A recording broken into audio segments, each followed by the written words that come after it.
What's up, guys? This is Derek from MorePlatesMoreDates.com. Today we're going to be talking about the Dave Palumbo versus Vegan Gains debate and who I think is going to win, and my opinion on the sort of situation in general.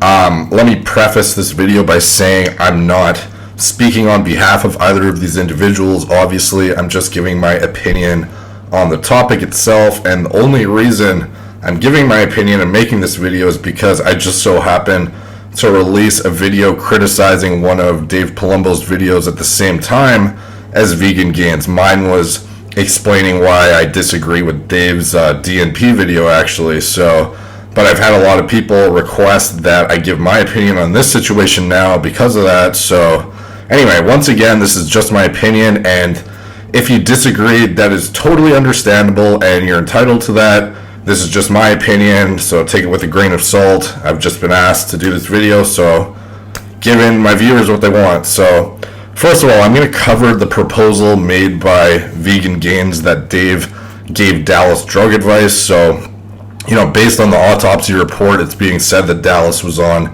10 grams of testosterone at the time of his death. If you've even watched a few, you don't even have to dig deep. If you've watched a few of Dave's live Q&A videos, he's never once advised more than 2 grams of total of gear per week. And testosterone specifically, it's very rare to hear him ever say anything over a gram. And the most I've ever heard of a client who hired Dave getting a protocol from him, the most I've ever heard in however many years I've been a fan of his show, was 1.5 grams. So is taking that much going to harm your health? Obviously, yes, it can shorten your lifespan and harm your cardiovascular system and cause issues down the road. But when you get into bodybuilding, that's something you kind of just accept that it's not a healthy sport. So obviously, that doesn't justify, 1.5 grams is a healthy amount or something like that. I'm just saying he doesn't ever tell people to take that much gear. And Dallas has had a coach throughout the entirety of his bodybuilding career, and when his health issues started arising, Dave was not his coach, and somebody else is doing Dallas's drug protocols who he's hired, and I don't think Dave has ever coached Dallas. So I think that's kind of just off the table in general, so I thought I'd put that out there first. As far as the death being directly caused by steroids or not, this is where we get into convoluted territory, because I think it goes without saying that the steroids played a major role in this, and Dallas would very likely still be alive if he wasn't using that much steroids. Do I think he would have lived a long and healthy life, though, if he hadn't touched them at all? Honestly, probably not, and this is where the argument becomes very difficult to discern between were steroids the only cause or not, because Dave and Vegan Gains are both essentially correct.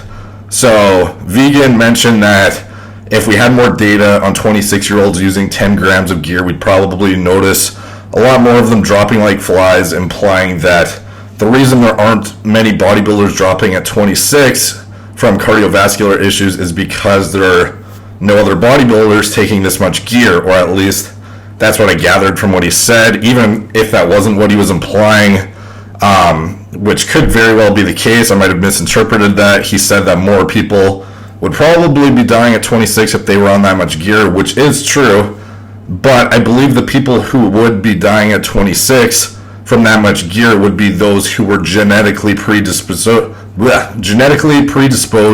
to shorter lifespans regardless of being on gear or not. So in other words, even if they weren't on gear, they may have only lived to 40, 50, or 60 due to underlying cardiovascular issues, which, being exacerbated by 10 grams of steroids, would absolutely cut their lifespan down to something like 26 years. But alternatively, they could just not respond well to, steroids as well as the next guy. One guy could take, this is very common. One guy could take a gram of test and have no side effects at all. And then you have another guy who takes half as much, and he has dangerously high blood pressure, out of range red blood cell count, cholesterol ratio, just obscenely unhealthy, etc., just tons of side effects.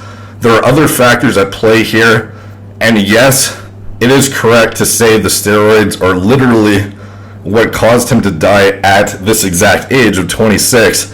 I don't think there's any arguing that he wouldn't have lived longer had he been natural. But I still don't think he would have lived a full, long, healthy life regardless due to the genetic predisposition. Hence why, other bodybuilders who fell into the same scenario but with different genetics typically live to their 30s and 40s. And by that I mean pro bodybuilders at 300 plus pounds that have died in the past. So the problem with this, though, is that nobody admits what they take. So even with the statistics of bodybuilders, being 300 pounds, dying in their 30s, 40s, and 50s as a reference point, some are actually still alive today too. Like Marcus Ruhl is a good example of that. He's like the biggest mass monster from the 90s, and he's still alive today. What his cardiovascular health is like, I have no idea, but he's alive, and he's probably, I think he's in his 40s or 50s by now. So we can't say for certain if any of these guys who have died, who were, like huge 300 plus pound guys, if we don't know for a fact if any of them used 10 grams of gear, because nobody is collecting autopsy reports and extrapolating the data from them to figure out how much gear these guys were on, or at the time of the death, they were likely already retiring from pro bodybuilding and weren't using the same amount of drugs they were, in their primes, which led to their early deaths in the first place. So as far as one example of a guy that we do know who's taken that much gear, there's probably the only person we could use as a reference point is Boston Lloyd, who's 25 years old and openly talked about how he took 13 grams of gear, and he has had, according to him, no cardiovascular issues as far as we know. So do I know for a fact that he doesn't have some compounding issue that'll arise in the future and cause, heart failure or something else? No, I don't, and I'm betting he doesn't either. But he's still walking around today after using that much gear. If he drops at 26, that remains to be seen. But I'm just guessing that's probably not going to happen. Will he live a shorter life, though, than he would have if he never touched steroids? Probably, but that isn't the point I'm trying to address here. As far as the statistical analysis of guys who've used, this much gear, there are plenty of guys, even as low as regional level shows, who take upwards of 10 grams of gear per week. You just haven't heard of them because it isn't exactly the norm for guys to go around flaunting, how much drugs they take, which is why it took an autopsy report from the death of a very well-known pro for us to actually see blood serum concentration levels at those astronomical doses. So these dosages are very rare, but in the realm of competitive bodybuilding, they aren't totally unheard of. And most of those guys who have taken that much are still alive to tell the tale, even if they live shorter lifespans.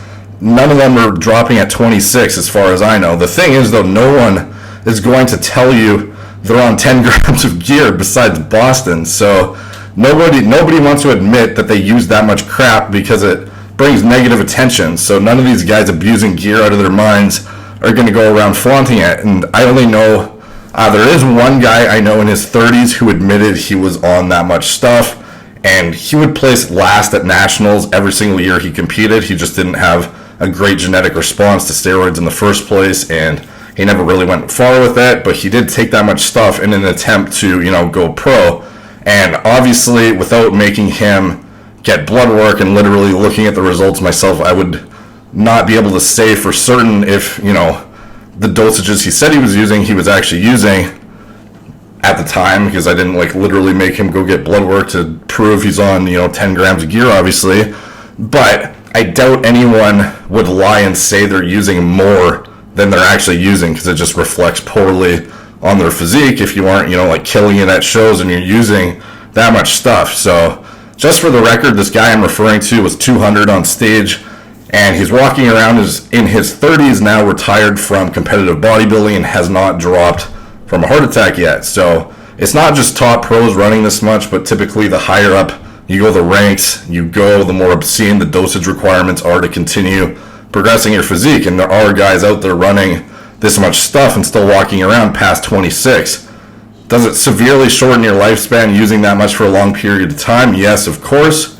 But one important thing is that Dallas was 340 pounds, and he was 300 plus for several years. The heart needs to work way harder for a 300 plus pound guy than your average 200 pound regional competitor who may very well run the same amount of gear.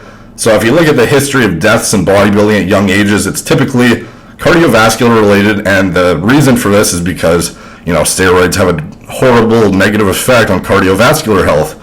But the majority of these deaths of young guys are guys who are on the heavier end of the spectrum and sustain that weight for several years. This is why, long-term 300-pounders tend to die a lot younger than the typical bodybuilder, like Nazir El-Sabati, I don't know how you pronounce his last name, Sambati, Greg Kovacs, Dallas McCarver, etc. So, in my opinion, the cause of the actual death was a combination of heavy-duty steroid abuse, weighing way more than the heart can handle, as being 300 plus of almost pure muscle is way more taxing on the heart than being a 300-pound, like fat lard who doesn't even work out, believe it or not, and some genetic factors as well. So I'm sure diet played a fairly major role as well in those blockages, and a good example is if you go look at the death of Mike Matarazzo, who's another pro bodybuilder. He'd eat upwards of 7 pounds of red meat a day, and he had major blockages as a result of that, coupled with his, steroid abuse, obviously. But his diet played a huge role in the blockages that ultimately led to his heart issues.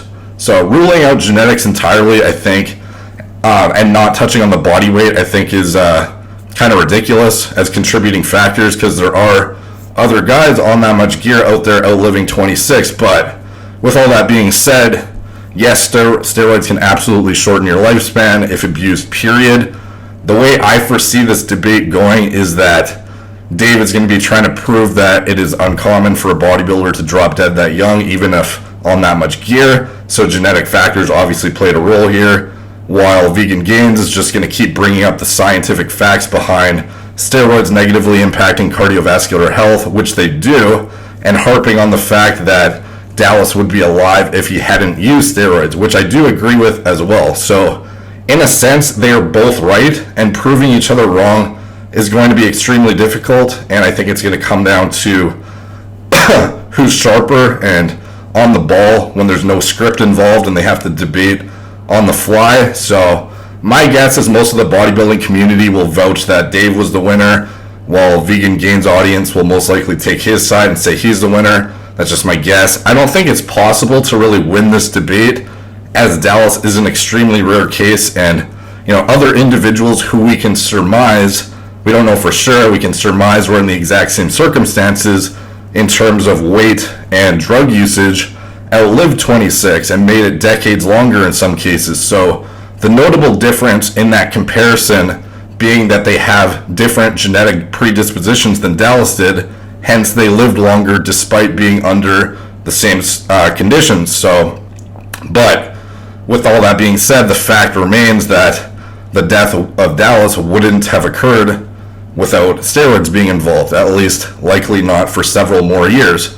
So at the end of the day, one thing you have to note is you have one guy in a certain amount. If you have one guy in a certain amount and you have another guy on the exact same amount, they likely won't have the same blood work or complications. One guy could already be predisposed to high blood pressure, and then taking gear just throws him into like a major state of danger and quickly accelerates cardiovascular disease, whereas the other guy could have perfect blood work and blood pressure on the exact same compounded dosage. So there are genetic factors at play here, and some guys can take upwards of several grams of gear and have a perfect looking blood panel, whereas the next guy could take TRT doses of test and have his lipid profile go to shit completely. So at the end of the day, cardiovascular issues is a side effect of steroids.